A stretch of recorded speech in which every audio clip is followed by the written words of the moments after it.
La resistencia republicana ha frustrado los intentos de Franco de conquistar Madrid con ataques frontales a través de la casa de campo o los carabancheles, lo que obliga a nuevas batallas en torno a la ciudad. Los combates de la carretera de La Coruña pretendían aislar Madrid por el oeste. En el Jarama se intentaba cortar las comunicaciones con Valencia. Ninguna de las dos logró su objetivo. En febrero de 1937, mientras se suceden los combates del Jarama, el cuartel general de Franco considera la posibilidad de lanzar otro ataque por el noroeste de la capital. Sus líneas maestras son las siguientes: avance por la carretera de Zaragoza a Madrid para romper el frente en dirección a Guadalajara, rápida ofensiva motorizada hasta Alcalá de Henares y caída sobre la retaguardia de las fuerzas republicanas que luchan en el Jarama. De este modo, se espera cerrar el cerco de Madrid y acabar con la resistencia de sus defensores. El mando de las tropas expedicionarias italianas, orgulloso de su victoria en Málaga, acaricia la idea de desarrollar una acción rápida y espectacular que acelere el fin de la guerra y acreciente el prestigio de Mussolini y de su régimen. En este sentido, se ofrece a Franco para ejecutar la maniobra prevista en Guadalajara. Pero Franco no está dispuesto a que tropas extranjeras protagonicen una batalla que puede ser clave para la caída de Madrid y el término de la guerra. Además, Franco prefiere, antes de una guerra relámpago, la ocupación lenta y sistemática del territorio, con tiempo para realizar la limpieza que permita garantizar la seguridad política de las zonas conquistadas. Tras la entrevista mantenida en Salamanca el 13 de febrero con el coronel Emilio Faldella, jefe del Estado Mayor de las tropas musolinianas en España, Franco acepta, aunque con reticencias, el protagonismo de los italianos. La decisión se toma al concluir la batalla del Jarama, sin que las tropas franquistas hayan podido cortar la carretera de Valencia.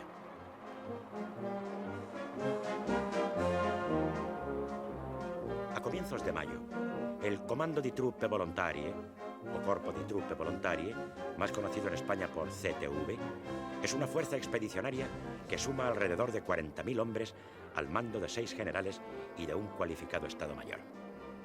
El CTV es distinto a las demás fuerzas que luchan en España.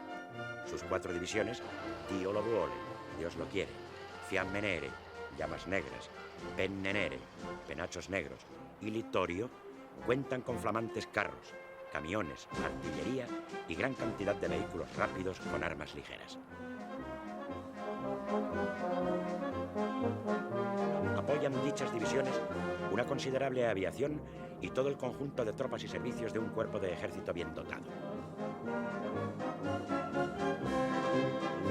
El general Mario Roatta, su comandante, utiliza el seudónimo de Mancini y es secundado por los jefes de división Amerigo Coppi, Edmondo Rossi, Luigi Nuvoloni y Annibale Bergonzoli. Como en Málaga, la brillante apariencia del CTV oculta la realidad.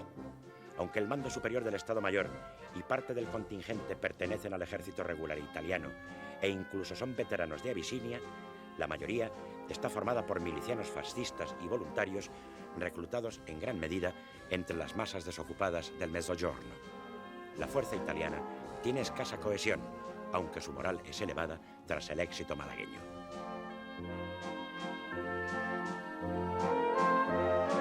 Para la batalla de Guadalajara, el CTV ha de ser apoyado en un flanco por la división del general Moscardó, algunos de cuyos elementos deberán intervenir en la ruptura del frente. El primer objetivo es una débil línea republicana cubierta por 10.000 hombres de la 12 División que manda el teniente coronel Lacalle. La batalla está bien planeada. 2 divisiones italianas en vanguardia, seguidas por otras 2 en reserva, deben hundir el frente unos kilómetros antes de la capital alcarreña. A continuación, una columna motorizada tendrá que marchar hacia Guadalajara y Alcalá de Henares hasta coger por la espalda a los republicanos recién salidos de la batalla del Jarama. En este momento, atacarán los soldados de Moscardó parapetados en la orilla izquierda del río.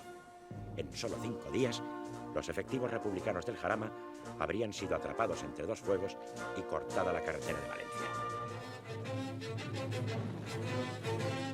La maniobra, inspirada en las campañas italianas de África, es una manifestación de la guerra relámpago de Mussolini.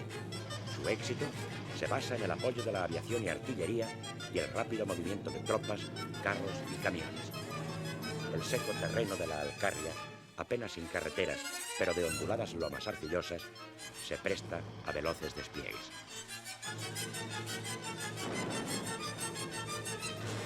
El mando italiano decide iniciar la operación a pesar de haberse desencadenado un fuerte temporal. Entre la niebla y la lluvia, en las primeras horas del 8 de marzo, se emprende la preparación artillera.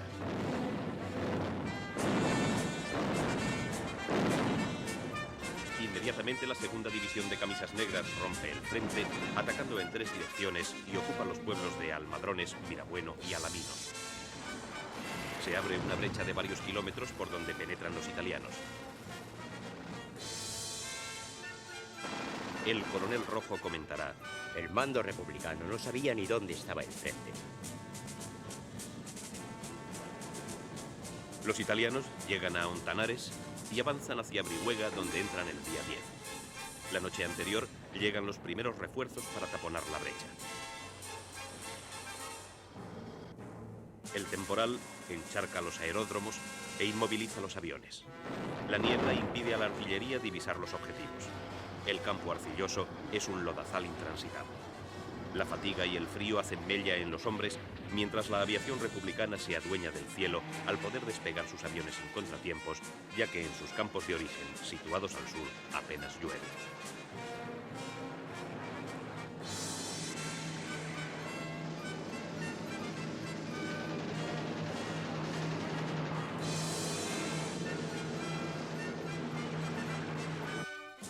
El 12 por la noche, los italianos, a pesar de su desgaste, intentan un paso de escalón.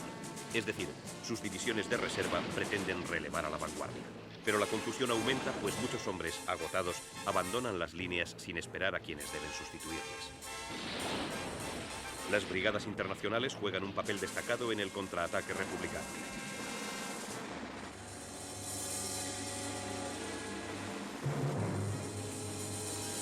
El día 13, las fuerzas de Lister contraatacan y la brigada que manda Valentín González, el campesino, recupera Brihuega. La situación amenaza con convertirse en dramática para el CTV, que tiene ya a estas alturas unas 3.000 bajas. Roata se entrevista con Franco a fin de detener la operación durante algunos días. Pero el 18 los republicanos se lanzan bajo una cortina de agua. Entran en línea las fuerzas aéreas mandadas por Hidalgo de Cisneros.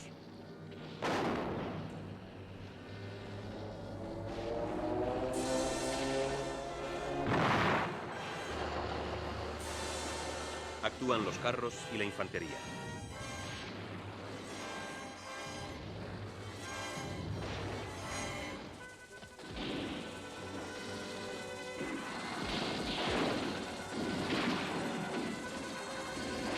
Los italianos huyen y dejan prisioneros, cañones, camiones. El botín es sustancioso.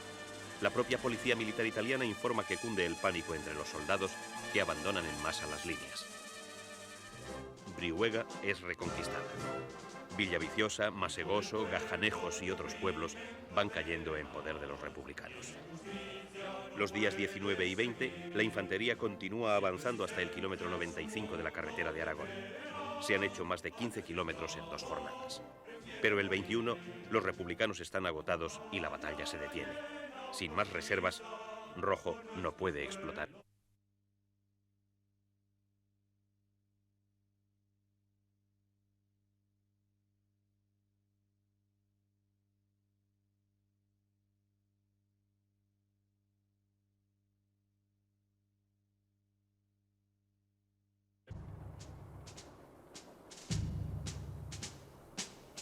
Franco releva el CTV por tropas españolas y lo envía a retaguardia para su reorganización. El fracaso italiano da la vuelta al mundo y produce la natural pérdida de prestigio de las tropas mussolinianas. En la zona republicana, el éxito se acoge con la natural alegría. Provoca una reacción sumamente favorable a la causa de la República, vencedora en el enfrentamiento con un ejército extranjero. La victoria es explotada lógicamente por la propaganda y se logran efectos psicológicos muy importantes. El gobierno de Valencia puede reforzar sus acusaciones gracias a la copiosa documentación capturada que presenta al mundo en un libro blanco como prueba flagrante de la intervención extranjera al lado de Franco. hay general regocijo ante la humillación sufrida por las tropas mussolinianas. Antonio Agraz escribe los siguientes versos. Bergonzoli, sin vergüenza, general de las derrotas, si quieres tomar trijueque con los bambinos que portas, no vengas con pelotones, hay que venir con pelotas. Paradójicamente, Bergonzoli es el único alto mando que ha tratado de contener la retirada. Incluso en la zona franquista, el descalabro provoca algazara. Las canciones fascistas reciben letras alusivas que se hacen muy populares.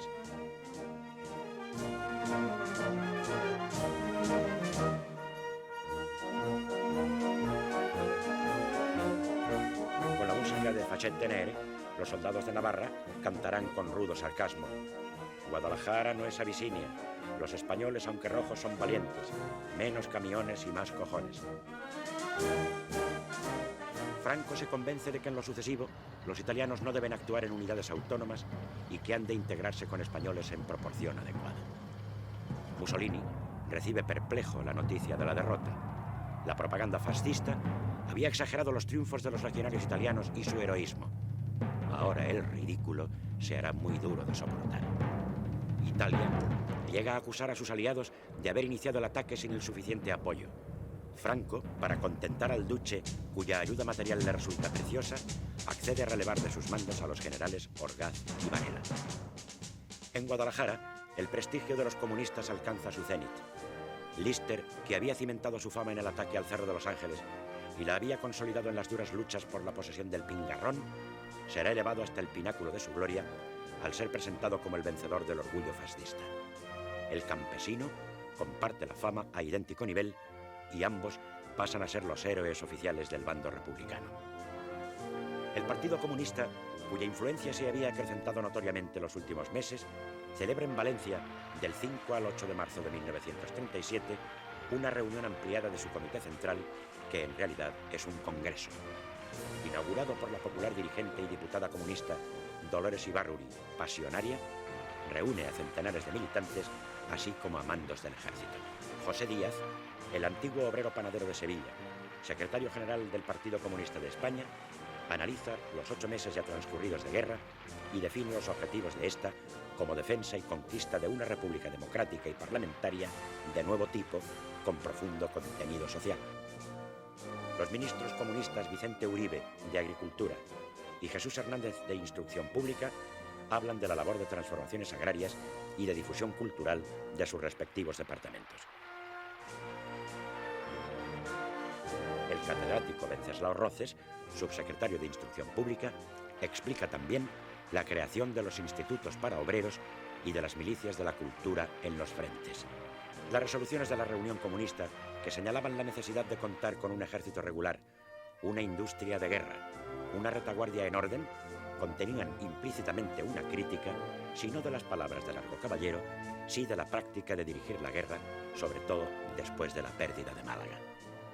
Con el descalabro de Guadalajara, termina la gran batalla de Madrid. Franco desiste de tomar la capital, que deja de ser objetivo fundamental, y su estrategia se dirigirá hacia el frente del norte. La derrota de Guadalajara induce a Mussolini a realizar nuevos esfuerzos en favor de Franco. Le es necesario amortiguar las devastadoras consecuencias propagandísticas para el prestigio de las armas italianas. Guadalajara consolida la intervención del duce en España más de lo que hubiera podido hacer una victoria.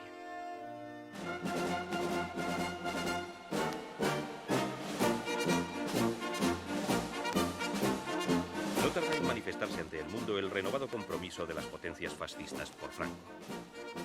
El 1 de marzo tiene lugar en la Plaza Mayor de Salamanca la presentación de credenciales de los embajadores de Alemania, general Wilhelm Vaupel, y de Italia, Roberto Cantalupo.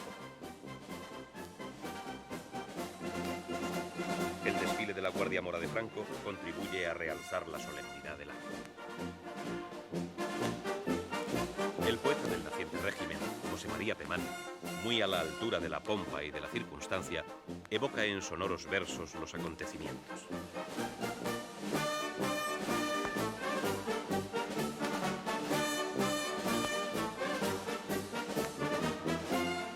Ayer, 1 de marzo, Un mediodía de largo viento frío y nubes altas, hubo otra vez imperio en la Plaza Mayor de Salamanca.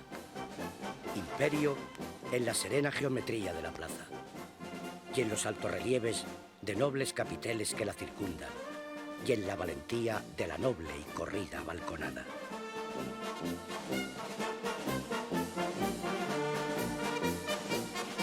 Franco no tarda en recibir seguridades italo-alemanas de que el nivel de ayuda no solo se mantiene, sino que se incrementará. Un emisario español se desplaza a Berlín en busca de fusiles, ametralladoras y munición. Hitler carece de armamento para equipar a sus divisiones, pero ordena el suministro de lo solicitado. La temible Legión Cóndor, núcleo de la aviación franquista, debe permanecer a tope. Desde el 5 de mayo, el ritmo al que salen expediciones de Alemania con material bélico oscilará entre 2 y 5 al mes hasta el final de la guerra. El 25 de marzo se reanudan los suministros italianos. Tampoco cesan ya hasta que acaben las hostilidades. El renovado apoyo del Eje plantea problemas. Cómo pagar los envíos y cómo dar forma jurídico-política a unas relaciones cada vez más estrechas. Los italianos negocian acuerdos comerciales y de pagos que permiten a Franco adquirir abundante material de guerra y garantizan la independencia e integridad territorial española a través de un protocolo secreto. Los alemanes suministran la ayuda a crédito. Su idea consiste en subordinar el funcionamiento del sistema económico español a la cobertura de las necesidades de importación derivadas del rearme nazi. Los franquistas tratan de oponerse vanamente a las pretensiones alemanas. La intensificación de la ayuda de las potencias fascistas a Franco plantea problemas a la Unión Soviética. Desde que el Kremlin ha decidido acudir en apoyo de la República, los masivos suministros bélicos soviéticos permiten rehacerse al gobierno de Valencia de un desplome que parecía inminente. A través del embajador soviético Rosenberg, Largo Caballero hace llegar una carta en demanda de más ayuda a las autoridades soviéticas. Stalin, Molotov, Voroshilov habían escrito el 21 de diciembre de 1936 al líder socialista preguntándole si estaba satisfecho con el embajador. Le aseguran además textualmente que es su deber, en los límites de nuestras posibilidades, el acudir en ayuda del gobierno español.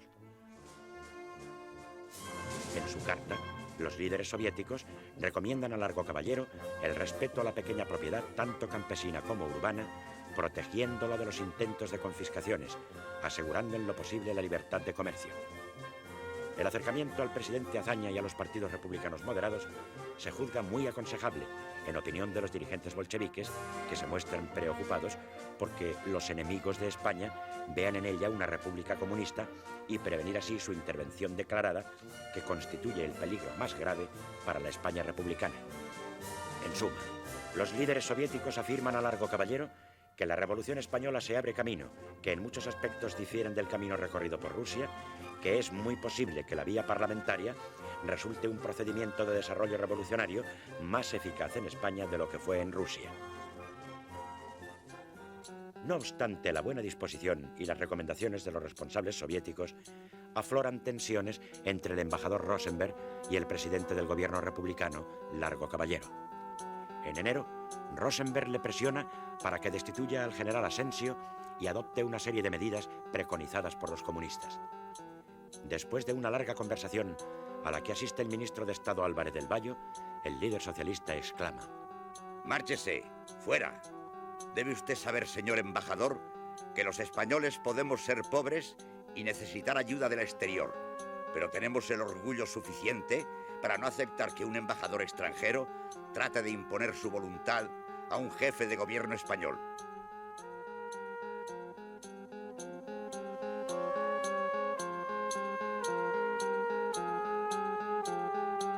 En cuanto a usted, Bayo, debería recordar que es español y ministro de Estado de la República, en vez de ponerse de acuerdo con un diplomático extranjero para ejercer presión sobre su propio jefe de gobierno.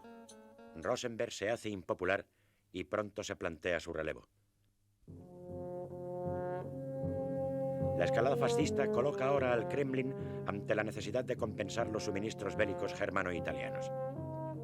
A la par, las relaciones hispano-soviéticas continúan estrechándose. Rafael Alberti y su esposa María Teresa León visitan Moscú como muestra del acercamiento entre las élites culturales y políticas. No se conoce todavía con exactitud la composición de la ayuda soviética, aunque sí se sabe que la enviada a la España republicana antes de agosto de 1937 asciende a unos 132 millones de dólares de la época, pagados directamente en Moscú. Según ciertas estimaciones, dentro de dicha ayuda hay que computar por lo menos 300.000 fusiles, 10.500 ametralladoras, 5.100 fusiles ametralladores, unas 900 piezas de artillería, 3 millones de proyectiles, 400 carros, cerca de medio millar de aviones, casi 800 millones de cartuchos, etc. Este elevado nivel de envíos soviéticos no se mantiene durante mucho tiempo. Submarinos italianos obstaculizan los suministros. El Kremlin termina suspendiendo las expediciones por el Mediterráneo y las sustituye por envíos a través del Atlántico. Su recepción en España dependerá de las posibilidades de pasar la frontera hispano-francesa, que no siempre estará abierta, o de burlar los controles franceses, frecuentemente con la connivencia de las autoridades galas. La relativa inseguridad de los envíos soviéticos incide negativamente sobre la planificación militar de la República. Tiene, además, importantes repercusiones internas porque contribuye a robustecer el Partido Comunista de España y favorece la influencia soviética en el aparato estatal republicano. La intervención del Kremlin en España debilita a la República en sus relaciones con Inglaterra. En Londres se cree que los dirigentes comunistas no han abandonado sus pretensiones de revolución mundial.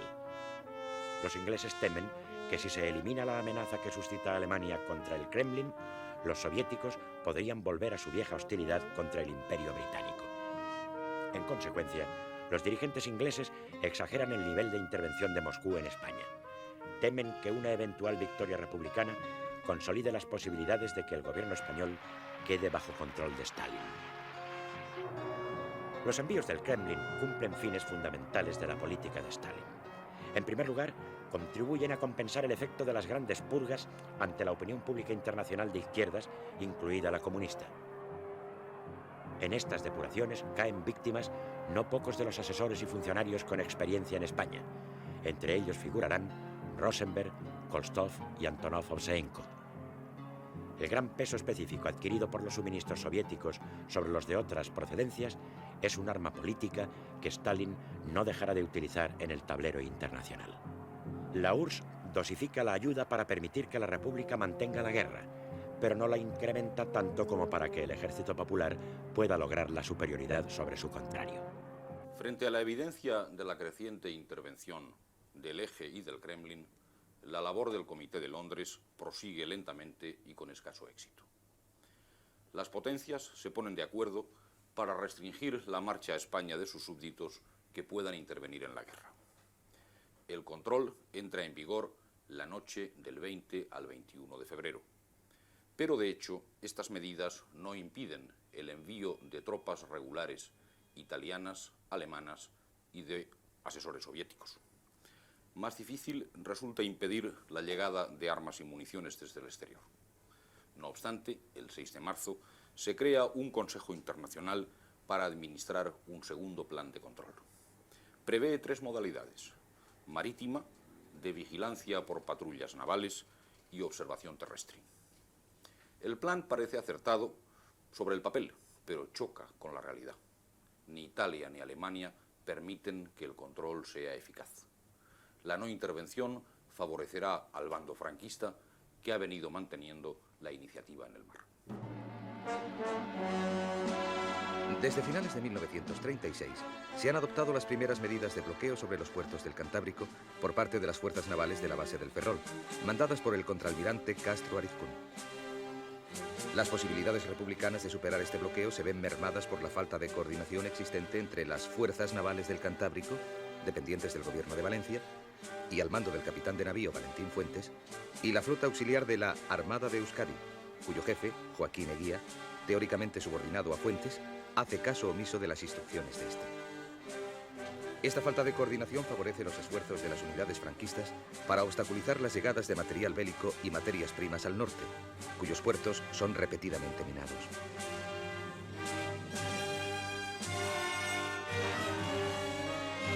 Al bloqueo se suma el crucero Canarias. Uno de sus objetivos es capturar el mercante mar Cantábrico, cuyo rumbo han descubierto los servicios de información franquista. Procedente de México, se ha camuflado bajo el nombre de Agda. Transporta importante material bélico que pretende desembarcar en Bilbao. Mientras tanto, ha zarpado de Bayona el mercante del gobierno vasco Galdames con unos 175 pasajeros civiles. Entre ellos se encuentra el dirigente de Unión Democrática de Cataluña, Manuel Carrasco y Formiguera, que va a representar al gobierno catalán en Euskadi. Transporta además moneda de níquel, material sanitario y correspondencia. Es escoltado por los Bous, Guipúzcoa, Vizcaya, Navarra y el pequeño Donostia.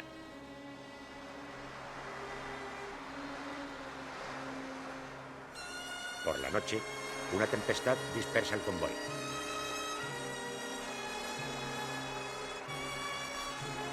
Los dos últimos reencontrarán el Galdames por la mañana. Al mismo tiempo, el Canarias ha descubierto el mercante Jorbrook con bandera de Estonia que transporta material de guerra. Al intentar identificarlo, descubre el Vizcaya y el Guipúzcoa. Ataca a este último, mientras el Vizcaya, con una hábil maniobra, obliga a Jorbrook a dirigirse al puerto de Bermeo, quedando su material en poder de los vascos.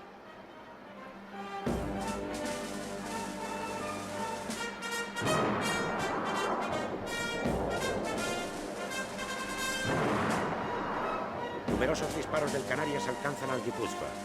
Se producen muertos y heridos. Se inicia un incendio en la nave. Sin embargo, el Bou, amparado por la artillería de costa de Punta Galea, consigue alcanzar el puerto de Bilbao. Poco después, el Canarias descubre el Galdames y los dos Bous que le dan escolta, el Nabra y el Donostia. Conmina al Galdames a que se rinda. No lo hace y es alcanzado por varios disparos que causan muertos y heridos y abren una vía de agua en las bodegas. Los dos Bous protegen el mercante disparando contra el Canarias para lograr que el Galdames pueda alcanzar la costa en poder del gobierno vasco. El Navarra, después de una larga lucha, es incendiado. Una parte de la tripulación lo abandona en lanchas y es hecha prisionera. El Bou se hunde con unos 30 muertos y heridos.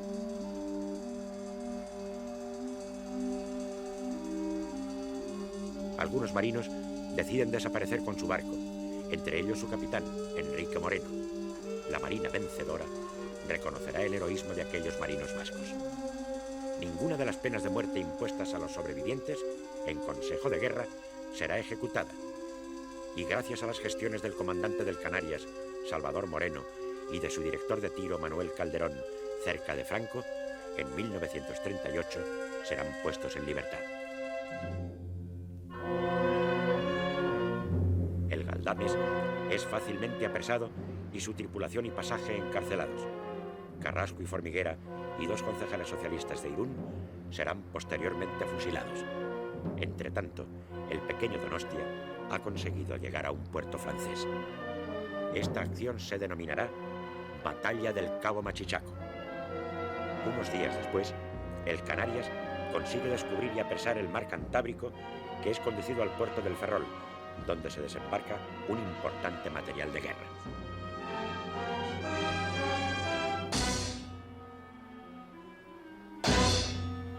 Estas acciones dejan en precario a las fuerzas de la flota auxiliar de la Armada de Euskadi.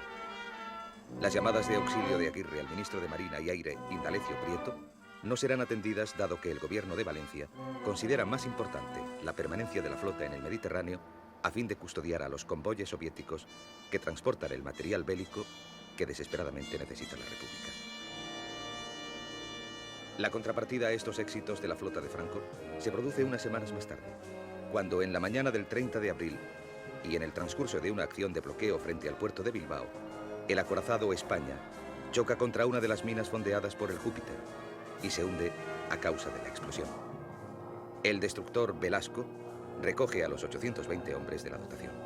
La pérdida del España supone un importante revés moral e incluso material para el bando franquista, a la vez que inunda de alegría a los republicanos que lo atribuyen a un ataque de su aviación.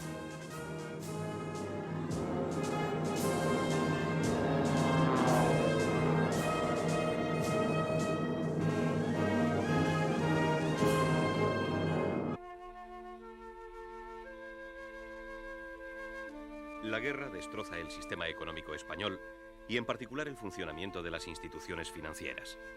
Cada zona busca sus propias soluciones, pero las dos tienen algo muy importante en común. Toda la economía se subordina a las necesidades de la guerra. En una y otra se limita la retirada de los depósitos bancarios. Desaparecen de la circulación las monedas de oro y plata y se establece un control muy rígido sobre las operaciones en el exterior.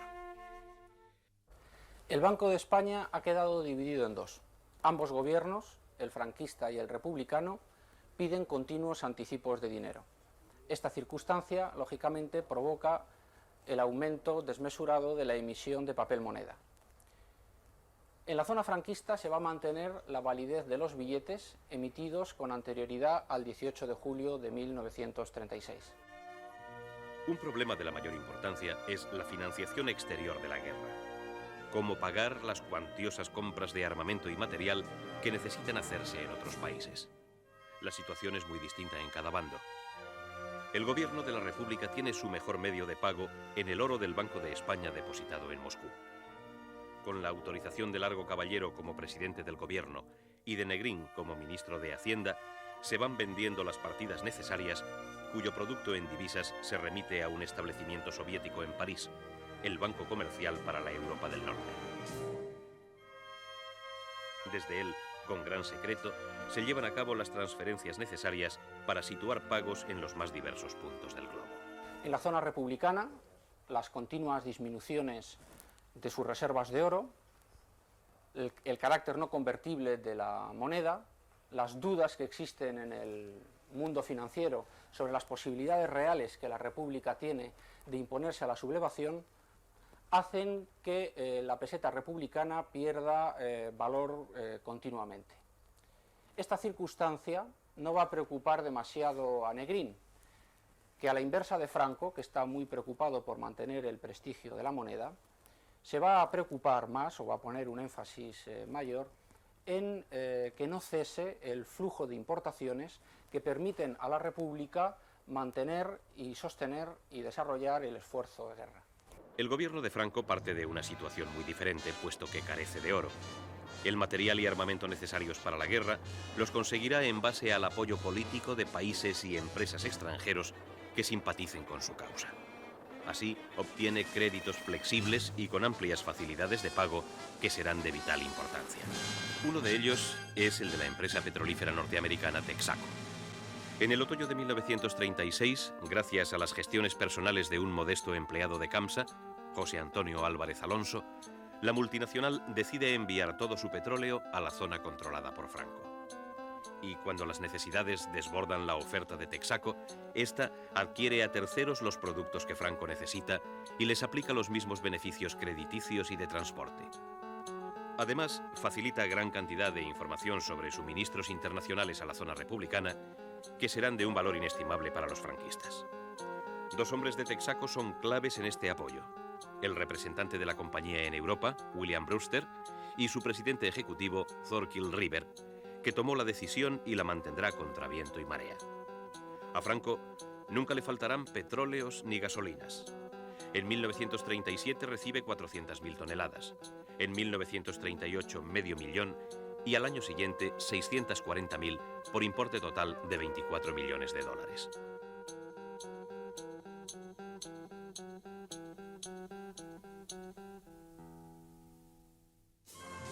En la zona republicana se produce un hecho económico y social de primera magnitud: las colectivizaciones.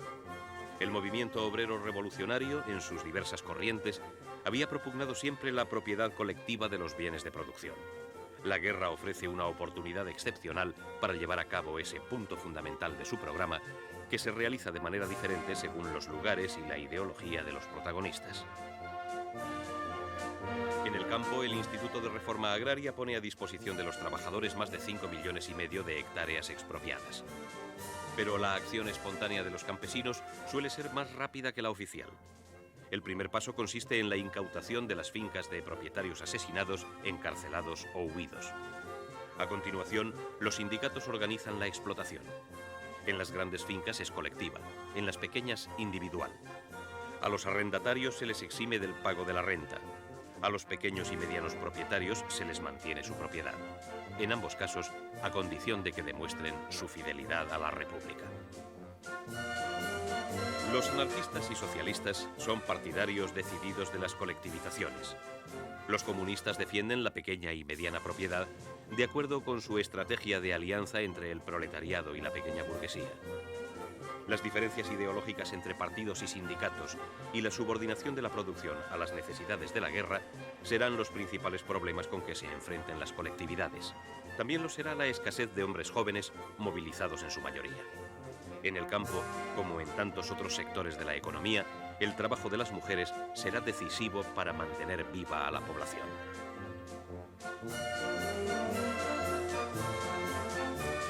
En las empresas industriales, particularmente en Cataluña, se constituyen comités obreros que dirigen las fábricas o fiscalizan la actuación de los empresarios si estos permanecen en ellas.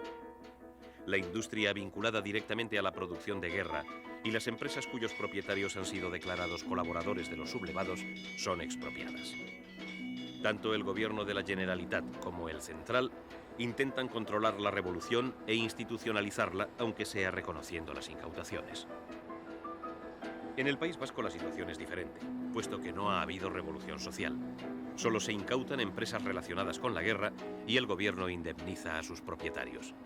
En cualquier caso, el objetivo principal es siempre asegurar la continuidad productiva. También en la zona franquista la economía se subordina a las necesidades de la guerra. No solo se movilizan los hombres, sino gran parte de los instrumentos de trabajo, vehículos, carros, ganado de silla, gran parte del de labor. Y en el mar, las embarcaciones de pesca y cabotaje se requisan o someten a las necesidades de la guerra.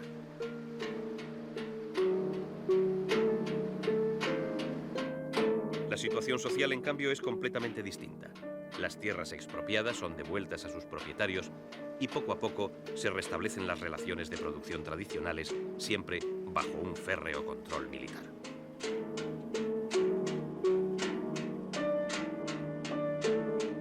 En Andalucía, Queipo de Llano, tras el éxito de la conquista de Málaga, proyecta una nueva ofensiva, esta vez en el norte de la región.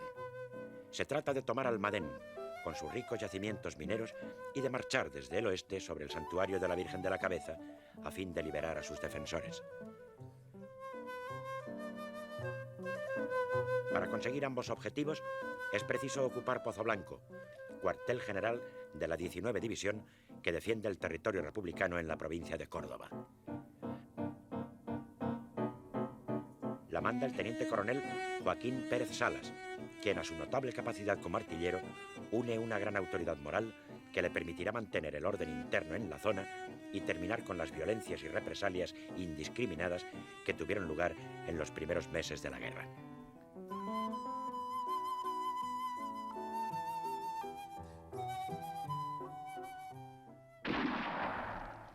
La ofensiva franquista se desencadena el 6 de marzo. Sobre Pozoblanco confluyen 3 columnas procedentes de Peñarroya, Espiel y Villaharta. Tras durísimos combates en Villanueva del Duque y Alcaracejos, las fuerzas atacantes llegan a las puertas mismas de Pozoblanco, lo que aconseja evacuar a la población civil. El poeta Pedro Garfias, de la generación del 27, anima a los defensores con estos versos de combate.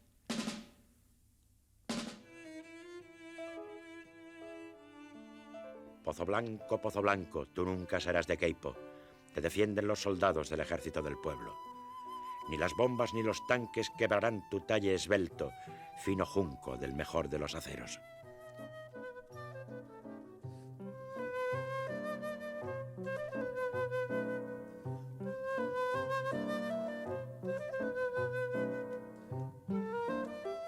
La firme decisión de resistir por parte de Pérez Salas, la presión de los comisarios políticos y, sobre todo, la llegada de tropas de refuerzo evitan la caída de Pozoblanco y del frente cordobés. Más aún, permiten una contraofensiva rápida y brillante que hace retroceder el frente franquista unos 30 kilómetros hasta las proximidades de Peñarroya.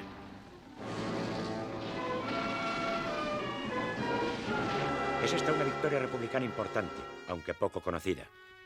Demuestra el equilibrio de fuerzas a que habían llegado en la primavera de 1937 los ejércitos contendientes y la eficacia de las tropas procedentes del frente de Madrid, y por el otro lado, el escaso apoyo prestado por Franco a los proyectos de Queipo. El generalísimo no quiere que tenga éxitos de importancia para evitar que aumente el poder personal del llamado virrey de Andalucía. En el frente de Pozoblanco no habrá acciones importantes hasta fines de 1938. Pero el pueblo, atacado una y otra vez por la aviación franquista, soportará a lo largo de la guerra más de un centenar de bombardeos. Mientras tanto, en la vecina provincia de Jaén, prosiguen su heroica resistencia los guardias civiles, falangistas y elemento civil refugiados en el santuario de Santa María de la Cabeza. Enclavado en plena Sierra Morena, en un cerro de 1000 metros, ofrece excelentes características para la defensa. Anchos y fuertes muros, ventanas que más bien parecen almenas, pocas entradas fácilmente defendibles y una loma desde la cual se dominan los contornos. Los refugiados, alrededor de 1200, almacenan numerosos víveres. El 18 de agosto llegan al santuario 2 camiones con suministros diversos, tabaco y vestuario. Se hacen sucesivos acopios por los alrededores y cortijadas vecinas. Pero lo que parece un breve encierro se prolonga indefinidamente y los alimentos empiezan a escasear. El 9 de octubre, el capitán Carlos Haya lanza 600 kilos de víveres. Prosigue en su labor durante muchos días, por lo que obtiene la Cruz Laureada de San Fernando. La situación se hace cada vez más angustiosa. El capitán Santiago Cortés, jefe de los refugiados, tras deponer al comandante Eduardo Nofuentes en el mes de septiembre, se comunica con las fuerzas franquistas a través de palomas mensajeras.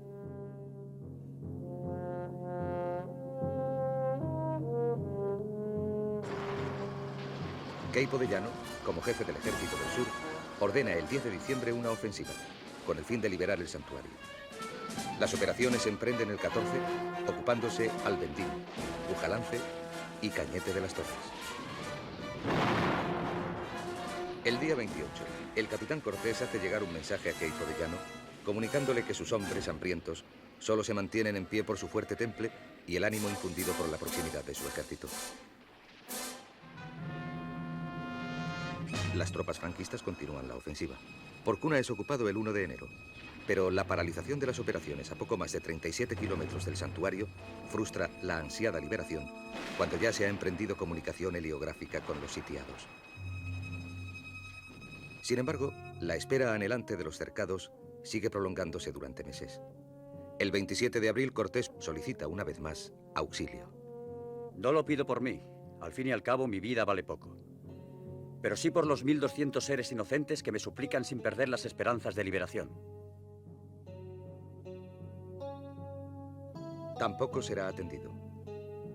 Antes de abrir fuego, se intima por medio de altavoces a los sitiados para que se rindan, o por lo menos que dejen salir a las mujeres y a los niños en la seguridad de que nada les sucederá. Pero tales exhortaciones resultan inútiles ante los heroicos sitiados.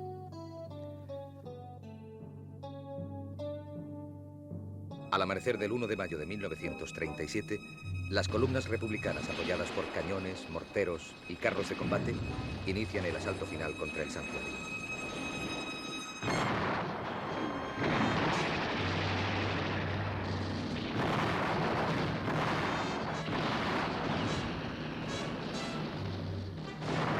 Tras la preparación artillera tiene lugar el asalto de la infantería.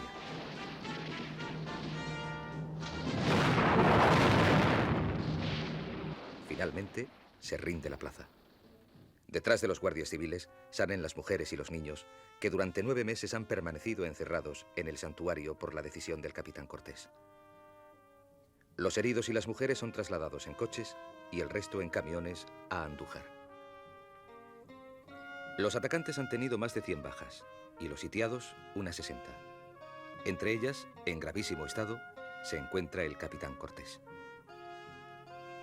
Contrariamente a lo que a veces se ha dicho, no es fusilado. Le atienden médicos y cirujanos y es operado a vida o muerte por el doctor Maximiliano Santos Laguna la noche del 1 al 2 de mayo. Pero no puede sobrevivir a la intervención quirúrgica dada la gravedad de sus heridas y el lamentable estado de desnutrición en que se encuentra. A los defensores se les concede la Cruz Laureada de San Fernando colectiva y a su jefe, capitán Cortés, la misma a título individual y póstumo.